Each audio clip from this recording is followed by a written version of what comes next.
আমরা যে পারে যাবো সেই পারের সন্ধান কিভাবে গুরুর কাছে, যার আছে গুরু কৃপা বল সেই কেবল জানে নদীর কোনখানে কোন জল। তাহলে আমরা গুরু ঘরে সবাই যাই কেন? এই নদীর জল আমরা চিনি না, নদীর ভাব আমরা জানি না কেন? তাহলে গুরু কৃপা বল চাইলে নাই সেটা না। তাহলে গুরু কৃপা বল কেমনে হইবে? অশ্বিনীর আর একটা গানে কিন্তু বলছে, হবে দেহে গুরু কৃপা বল সারো মনের ক্ষয়, হরিনাম পুটুলি করে পথে। গুরু কৃপা বল আমাদের ভিতরে কেন সঞ্চয় হয় না? মূল কারণ আমাদের ভিতরে ফলে বোঝাই।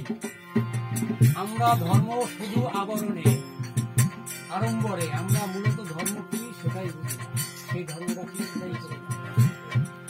গুরুতত্ত্ব পরমার্থ কামাই যদি করতে চাও, অন্তরে মাধুর্য রেখে ঐশ্বর্যের ডাকনি দাও। 3 পয়সার ঠিকানা নাই তোর লক্ষ্যপতি নাম চাও, নাই ভাবের সনে দেখাশোনা। মানে মূলত কি আমার পকেটে আছে 1 টাকা, আমি বাজারে যাইয়া 5 টাকা গৌরব করি। এই জন্য আমরা গুরুতত্ত্ব, গুরুধন বা গুরু কৃপা বল থেকে শুধু বঞ্চিত, শুধু